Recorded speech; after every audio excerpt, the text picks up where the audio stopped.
Together, let's remind ourselves of the truths of our faith. Christ came. Christ came. Christ died. Christ died. Christ is risen. Christ is risen. And let's not forget, Christ will come. Christ will come.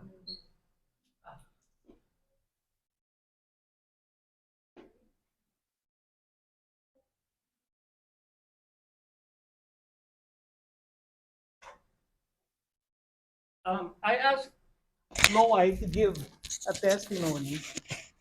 Here, please turn this on. So we'll record it. It's on.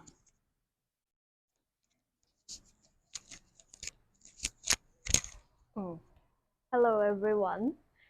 Uh, so I was thinking I'll let you guys choose whether you want to hear how I came to know God or how I became a missionary. Which story would you guys like to hear?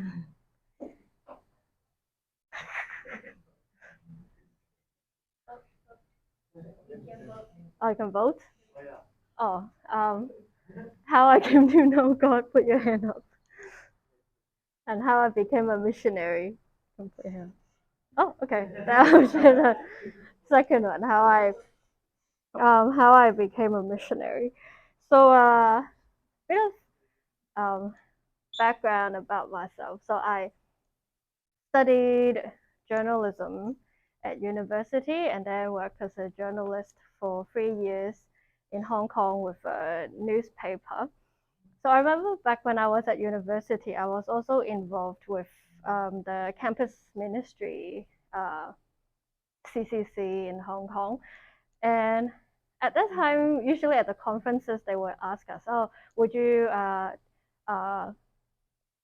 do you think God is calling you to serve Him full time, and would you be open to God calling you to do that?" And so at that time, I felt like I'm pretty certain that God is leading me to be a journalist. I think I can be open to it if God called me to do it, but I didn't feel like it was at that time. So um, I hadn't really thought I would be doing that. So after working 3 years as a journalist, um, my family moved back to Australia again. So that was our second time moving. And so I went and studied a Master of Public Health. And it was during when I was uh, back at university again. And then I got involved with CCC, Power to Change in Australia. And so it was at the second student conference that I went to in 2015. It was during a worship session, and then I started crying, and I thought, oh, that's weird because I'm normally not very emotional. I thought, oh, what's happening?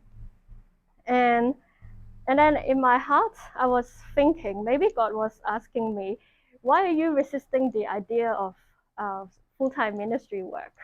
And I thought, oh yeah, uh, maybe I have been resisting.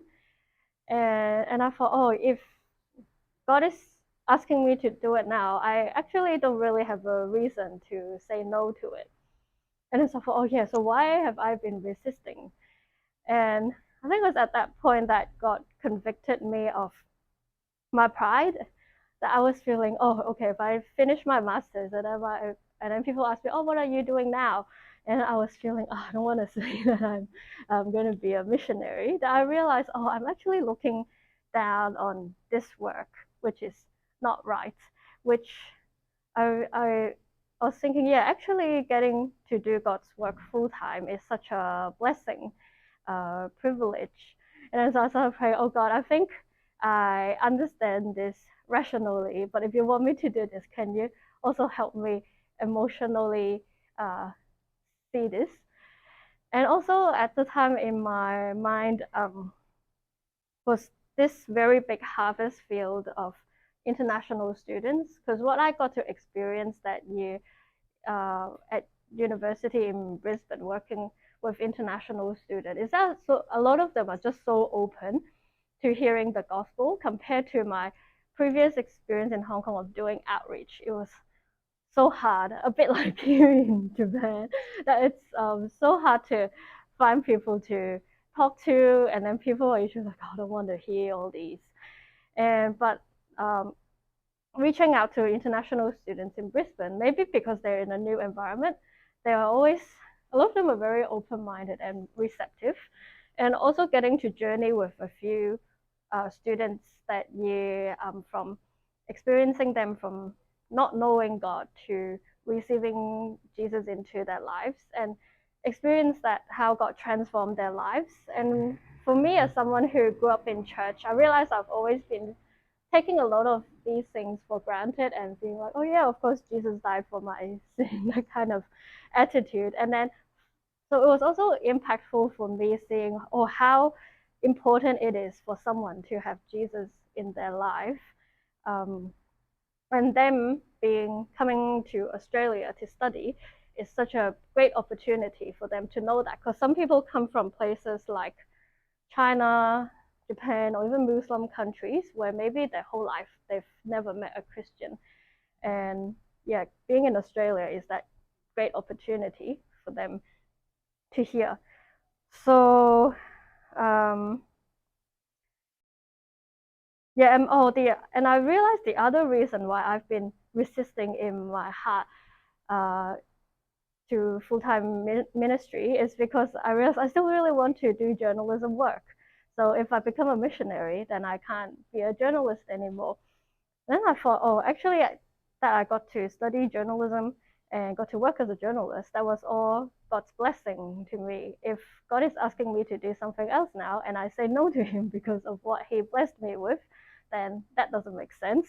So I thought, okay, God, if this is what you want me to do, can you please give me some confirmation that I can know this is what you want me to do? So in the following few months, I think there were two things that were like God's confirmation. So one was realizing the need for the international students ministry in Brisbane at the time. They were needing female missionary, someone younger, and someone with Australian citizenship.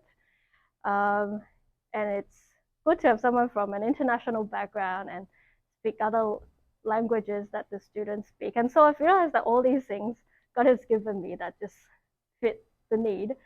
And then the second thing was a few times I came across John 21, where Jesus asked Peter 3 times, do you love me? Do you love me more than these? And when I was reading it, I almost felt like Jesus was asking me, do you love me? Do you love me more than you love journalism? And then I was thinking, oh yeah, I want to say yes. And Jesus said, go feed my sheep. I thought, oh, okay. So yes, after I graduated from my master's, I joined How to Change to work with international students, and it's been 6 years now. And yeah, really thankful to God for this opportunity to be part of his work. Thank you.